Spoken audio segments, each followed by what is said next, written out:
Hi there, I'm Laura. I'm an occupational therapist and a yoga therapist. And in this series of videos, we are talking about the experience of living with high functioning anxiety and how the tools and practices of yoga therapy can be supportive through that experience. In this video, we're going to talk about some interesting physical symptoms that can sometimes clue you in to this experience. In one of the other videos, we talked about how with high functioning anxiety, there is this mismatch. On the outside, you look like this person who really has it together. You're super motivated. You're a high functioning person who probably has a lot of achievements.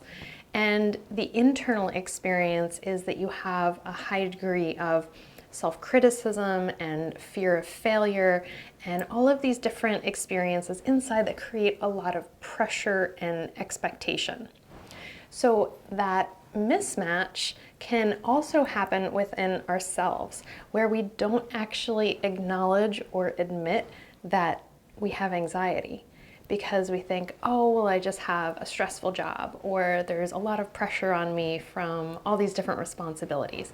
And we can very easily chalk these symptoms up to other things. But often when the internal experience of anxiety starts to become a little bit stronger, you start to see that coming through in our physical body. There might be some symptoms that you start to notice occasionally, or they might start to become more regular. So that's what we're going to talk about today. The first one is an experience of fatigue or low endurance. And this is part of the long-term experience of living with high-functioning anxiety. There's a lot of constant energy output. You're always doing and trying to accomplish and working on your to-do list without taking a lot of time to rest and to replenish. So there's a strong outward movement of energy and not a lot of inward replenishing of energy. So the end result after many years or decades of that is a feeling of chronic fatigue. And when things do come up, you get tired more quickly. Your endurance for managing things is not as good as maybe it used to be, because you've just kind of worn yourself down from all that pressure of the internal experience of anxiety. So fatigue is a really common experience, especially if you've been living with anxiety for a long time. The next one, which is a big one for me, headaches. There's a lot of different types of headaches that you can get, but tension headaches are really common in this category. And that's the next thing we're going to talk about, is just general muscle tension. So these two go together really well, because a lot of us experience our muscle tension in the neck and the shoulders. Actually, as I'm pushing on here, I'm like, oh yeah, that's tight. So a lot of us carry our stress there, and you might feel it up into the neck and the shoulders. There's a bunch of really common places: the lower back, the hips, the hands and the feet. Sometimes we'll kind of grip our hands or like grip our feet in our shoes as this way of sort of shifting that energy and that pressure to a physical part of our body, but it still doesn't show to other people on the outside. Nobody who's around us would notice that unless maybe they felt how tight those muscles are. So muscle tension, and that can start to move into the direction of pain. You might start to have like a chronic achy feeling in your neck. You might have some chronic lower back tightness and tension that really starts to bother you. Hip tightness, all these different places where we will tend to grip. For me, one of my places was my jaw. I would clench my teeth. Sometimes I would do it during the day if I was really stressed, or definitely at night. And this was connected to the chronic headaches. So it was actually my dentist who finally put the pieces together and noticed that I was having some wearing on my teeth that I wasn't aware of. And that I was getting headaches on the right side, especially right at my temple. Probably like 2 or 3 days a week, I would have a pretty significant headache, sometimes to the point where it made it hard to get through my day at work. So my dentist gave me a bite guard because I was grinding my teeth at night and I didn't even know it. That's the thing. If you have that muscle tension in your jaw and you do that at night, you're asleep. So it might take a long time for you to figure out that you're doing it. It took me a really long time to figure that out. But once I knew that tension in my jaw was what was causing my chronic headaches, it was a huge step forward for me in putting some of the pieces together of, hey, stress is causing me to clench my jaw. I'm waking up in the morning with these terrible headaches and this awful tension that goes down into my neck and down into my shoulder that makes it really difficult to get through my day. So that was one of the ways that the long-term effects of internal stress and anxiety was starting to show up in my body very regularly. And I like to think of it as our body just being like, hey, pay attention. There's something here that you need to look at. And very often we will kind of push that away as like, having a headache is really annoying and it gets in the way of doing things, which is like our least favorite thing as high functioning anxiety people. Anything that gets in the way of our to-do list is a great annoyance, but it's really something that your body is trying to get your attention and say, hey, something is out of balance. We need to pay attention to not just the experience, but what's underneath it and what's causing it. So that constant tension in the body. One of the other things that I came to understand was that people who have chronic anxiety can do something that we call armoring. This is also a common thing in people who have experienced different types of trauma, but it's your body's way of trying to say, I'm protected and I'm ready for whatever happens. So your muscles kind of create this like body armor by tensing all the time, even when you don't need that tension to be able to get up and run or to fight to protect yourself. It's just there all the time. And it starts to create aches and pains and discomfort. So notice that. If you tend to hold onto a lot of just like gripping tension in your shoulders and your neck and your hips and your back, your feet, your hands, your jaw, all of these different places, it's like the stress is kind of seeping out into our body and our body is trying so hard to get our attention and to say, hey, look at what's going on under the surface. I need you to pay attention to this. I need you to work on this. Okay, the next physical symptom that a lot of people with high functioning anxiety can experience is stomach upset, or I'll say like general GI upset. This can come in the form of feeling slight nausea to maybe not even just feeling nauseous, but just not being hungry, like losing your appetite. That's an aspect of the stress response. We only like to eat when we are relaxed. We only really have an appetite when we are more relaxed. That rest and digest, or at least that's when our digestive system is primed to take food.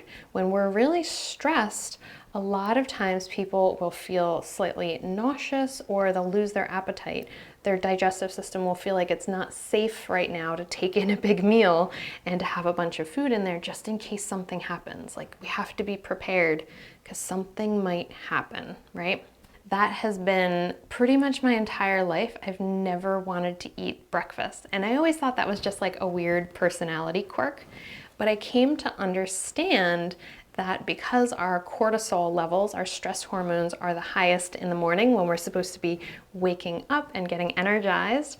And for me, the morning has always been a time when my anxiety is the most challenging to manage. It usually comes along with a lack of appetite and maybe even a slight feeling of nausea or just like a tightness, like a pit in my stomach. especially if there was something coming up that day that I was a little bit nervous about, my stomach would let me know. So for a long time, I thought either that was just like the way I was or the way like everybody was. But then I started to understand that in the morning, that's my anxiety, like making itself known, and also kind of giving me a glimpse into what the state of my nervous system was. So when I notice that happening, it's a sign that I could probably use some of my strategies to downregulate, to calm, to connect with myself and remind myself of the deep trust that I have created so that I understand whatever comes up, whatever happens, whatever challenges end up in front of me, I'll figure it out. I'll use my skills, I'll use my strengths to try to navigate that. So sometimes I have to really go through that process to remind myself that I don't need to be hypervigilant all the time for problems or for danger. And that can calm down the digestive system. Now, some people go the opposite way and they'll have some lower GI distress. You might end up with things like diarrhea or constipation. Everybody kind of like shifts in a different way. But one day I'll make a video talking about the connection between our nervous system and our GI tract, specifically our like the stomach area, not just the stomach, but like the intestines, the small intestines, the large intestines, because we have this other aspect of our nervous system called the enteric nervous system, and it is strongly connected to our emotions and to our thoughts. You'll get a gut feeling. Okay, the next one that you're probably no stranger to is a high heart rate. Of course, one of the signs that we are switching over into fight or flight mode, that we're in a stress response, is that our heartbeat increases. And for some people that can be kind of distressing, like feeling your heart rate really going up. But it's definitely a sign like, hey, I'm getting stressed. Do I need to like just stand and take 2 deep breaths? Do I need to pause for a minute and drink a glass of water, like cold water, to cool and calm? These are the things that you can start to notice, the signs that your body is giving you. Hey, my breath is a little short and feels restricted. My heart rate is starting to increase. I think I'm going into a pretty strong stress response. So let me recognize that and see what kind of calming, down-regulating tools that I can use to manage that so that it doesn't get to the point where it's really distressing for me. But sometimes it's just part of the experience, right? So I know if I have to do something like public speaking, part of that is that my heart rate is just going to be higher than normal, and I can deep breathe and I can ground and all of those things enough so that I can be present and get through the presentation, but I'm still just going to have that experience of feeling my heart rate go up a little bit and feeling a little bit of muscle tension.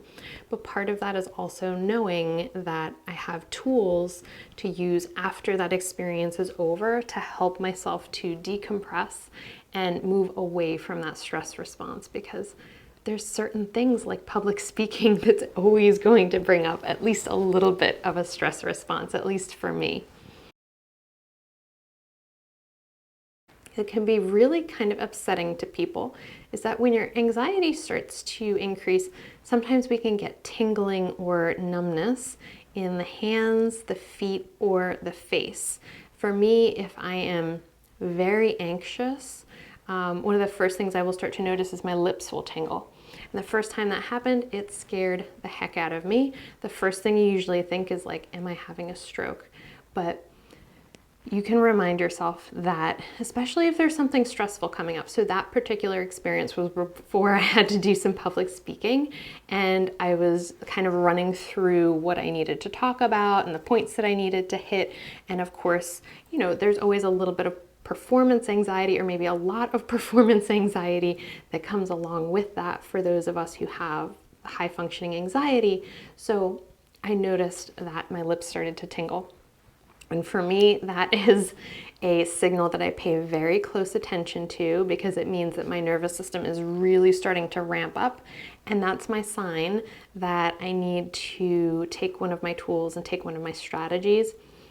The particular one that I will usually do to help me to switch the fastest into feeling calm and grounded is some kind of a weighted activity. If I can go to the gym, I will go to the gym and do like a 30 or 45-minute weightlifting program, because that deep pressure input pulls me out of my head and connects me back into my body and makes me feel grounded, right? So that's my quick switch when I really start to notice something like tingling starting to happen, because that's something that we will only experience when our anxiety is pretty significant. It's getting pretty high. There's something coming up that we're pretty nervous about. Feeling of being weak in your legs, especially, like if you're standing, your legs might start to feel like they're not holding you up as strongly as they normally would. That feeling of weakness, and it's almost like your energy is kind of being like pulled away from your legs, and they're not as strong and sturdy as they would normally be. And then the other one is feeling maybe a little bit lightheaded or slightly dizzy or slightly off balance. So again, these are symptoms that when your anxiety is very high, this is not like just normal day to day. These are some things where if you have something coming up that's really weighing on you, you might experience these, but you can start to have a way to address that pattern where you don't start panicking of like, oh my gosh, I think there's something like medically wrong with me, to, oh, my anxiety is getting really strong and I'm starting to have some of those higher level anxiety symptoms. Let me make sure I can like stop, go into the bathroom for a minute, maybe do a couple movements to reset and calm myself down, refocus, and then go back to what I was going to do. So it's like a little red flag that will start to pop up of like, oh, okay, those are like my high level anxiety signs that I really need to pay attention to, because I need to calm, I need to down regulate before that gets any worse. Okay, the next one is sweating. You will notice that when you're in that fight or flight, that like very activated state, you will tend to sweat a little bit more. It might be something that you've noticed, like, oh my gosh, why? Like I'm always kind of a little bit sweaty. I feel like that summarizes my 2 years of graduate school and my time as an intern. Like every minute of the day that I was working as a therapy intern, I was like sweating because I was so nervous that I was going to do something wrong. So it's absolutely a factor of my internal anxiety. And then the last physical symptom that I'm going to talk about today that relates to our experience with high functioning anxiety is a feeling of shakiness. So again, this is one of the higher level symptoms that you might experience if your anxiety is really starting to build one day. And I'll tell you a story about this one. I was at work at a time when there was a lot of stuff going on in my life, like a lot. Work was very busy. My personal life had a lot of heavy things going on. And I was talking to one of my patients who has Parkinson's disease, which causes hand tremors. And we were talking about hand exercises that he could do. And I was showing him some of the hand exercises, and my hand was trembling. And he looked at my hand, and he looked at me, and he said, "Your hand is shaking. Is my hand supposed to shake when I do this?" And I was like, no. I was like, I just had too much coffee today. You know, I just need to cut back a little bit on the coffee. And kind of brushed it off, and on we went. And I just remember thinking to myself, oh my goodness, like this inner experience can get to the point where it's not always something that I'm able to hide. Sometimes if you look at some of the details, like my hands, when I'm really feeling a lot of pressure, you might notice a little bit of shakiness. If that is something that you have also experienced in your life, or even with somebody else who might be living with this experience of high functioning anxiety, just know that these are all symptoms that you might experience on different days in different parts of your life. And we can really understand that these symptoms are things where our body is asking us to pay attention. That it's like a sign that something is out of balance, something isn't working quite the way that we need it to. We don't have enough internal support through this process. So listen to those signals that your body is giving you. And sometimes I'll even just say to myself, if I notice something like this happening, I'll say to myself, okay, I hear you. I am paying attention. I'm listening. I'm not going to ignore you anymore. Because we've probably had a lot of practice for a lot of years trying to ignore the symptoms and pretend like they're not there, and they'll only get louder to try to get our attention. So let your body know that you are listening to it now and you're not going to ignore it anymore, so that we can start to use some of our strategies to create that internal support system and that deeper connection to yourself and what you need. Thank you so much for joining me in this video. I hope that it has helped you to gain a little bit more understanding about the experience of high functioning anxiety and how it interacts with our body, and how yoga and meditation can give us some strategies to help us to feel supported and to still be fully engaged with our life, even as we live with anxiety. Hi there, I'm Laura. Thanks for being here. If you enjoyed this video, make sure that you are subscribed. You can also head over to lauragyoga.com to get into our virtual yoga studio. That is our community for healing and self-development through the techniques of yoga therapy.